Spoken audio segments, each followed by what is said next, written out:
Last episode, we finally opened the mystery box, the database, the careful bill counter that writes every Dabba order down exactly right in order, never skipping. It's Friday 8 pm. Orders are pouring in, 1,000 a minute, all landing on that one counter. And then the machine dies. Not the app, the one box holding every order. And here's the part that should scare you.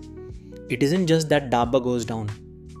Everything written on that counter and not copied anywhere else is gone. One machine is one way to lose everything. So tonight's whole question is simple. How do you make a database survive its own worst night? Every database that grows up has to solve three problems. It has to survive a machine dying. It has to grow past what one machine can hold. And it has to stay fast even with a mountain of data.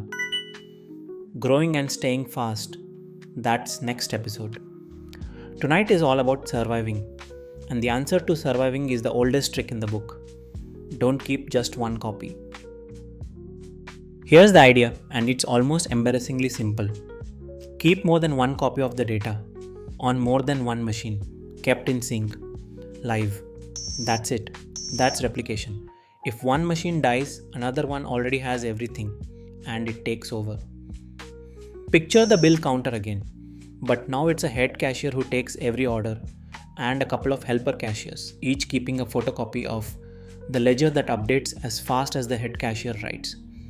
Lose the head cashier and a helper already has the whole book. That is the entire promise of replication. But how those copies stay in sync is where every interesting decision lives. So the head cashier writes an order. When do the helpers get it? You'd think instantly, but instant has a price. And this is the first real trade-off of the night. Option 1, synchronous. The head cashier refuses to say done until a helper confirms it copied it too. Nothing is ever lost. But if that helper is slow, everyone waits. One slow copy freezes the whole counter. Option 2, asynchronous. The head cashier says done immediately and copies to the helpers a moment later. Fast, always open. This is what most databases do by default. But if the head cashier dies in that tiny gap, those last few orders are gone. And the sensible middle, semi-synchronous, wait for one helper, not all of them. There's your dial. Safety on one side, speed on the other, and no free lunch in between. Now look at what we just drew. Because it has a shape, and the shape has a name, single leader replication. Every write, every new order, every change goes to the one leader. The leader is the single source of truth. The followers just keep copies. But here's the quietly brilliant part. Most things an app does aren't writes, they're reads. Opening a menu, checking your order, scrolling. So you point all that reading at the followers. And suddenly one database's worth of reads becomes 3 or 10 or 50. This isn't a whiteboard toy. Flipkart runs this exact pattern.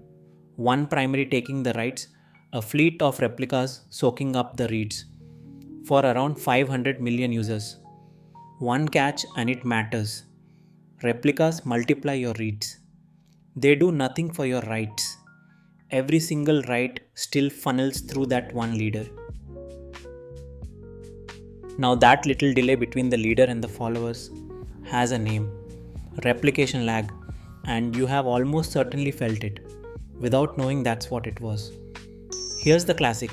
You post a comment, the write goes to the leader, done, saved.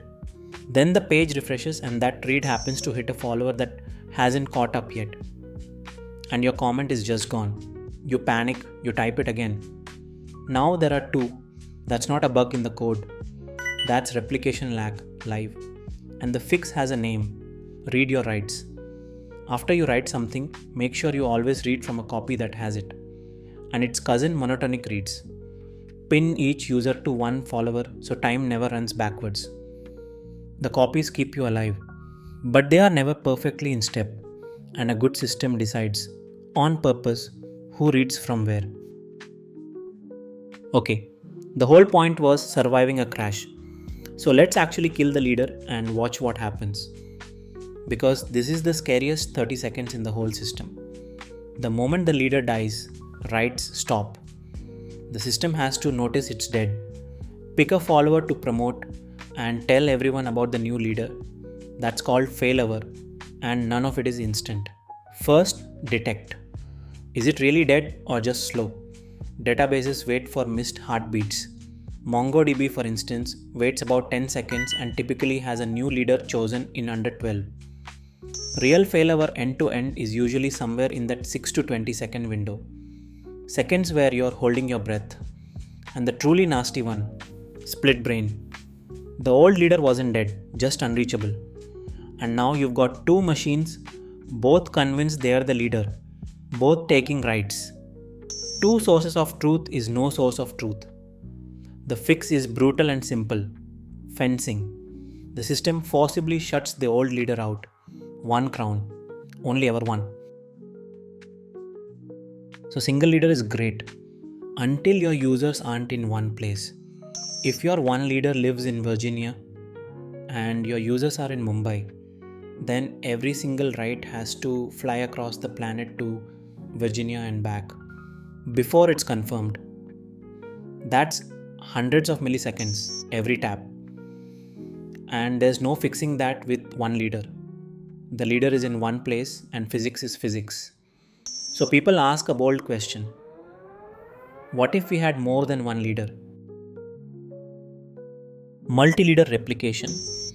A leader in each region.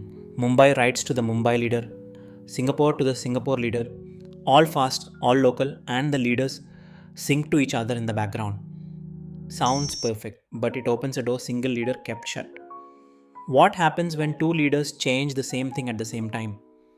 This is a write conflict. Think of two shopkeepers both writing into their own copy of one shared ledger all day. Tonight they sync, both edited the same customer's balance. So whose number is right? The simplest fix. Last write wins. Whichever has the later timestamp survives, the other is thrown away.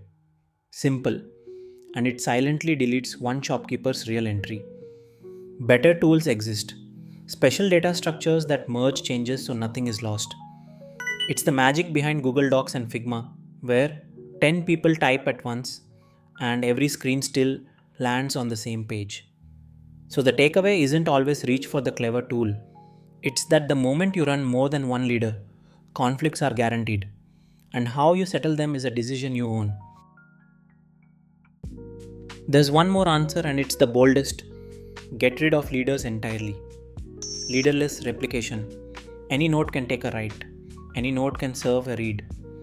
This is the design behind Amazon's DynamoDB and Apache Cassandra. But if there's no single source of truth, how do you ever trust an answer? You vote. On every write, you require several nodes to say got it. On every read, you ask several and take the newest answer. 3 copies. Every write confirmed by 2. Every read asks 2. 2 plus 2 is 4 and 4 is greater than 3. So the write group and the read group are forced to overlap on at least one node. That overlapping node always has the latest data. And you can lose a whole node and still read and write without blinking. If a node was down, another holds onto that write on a sticky note and delivers it when the node wakes up. How well does this hold up?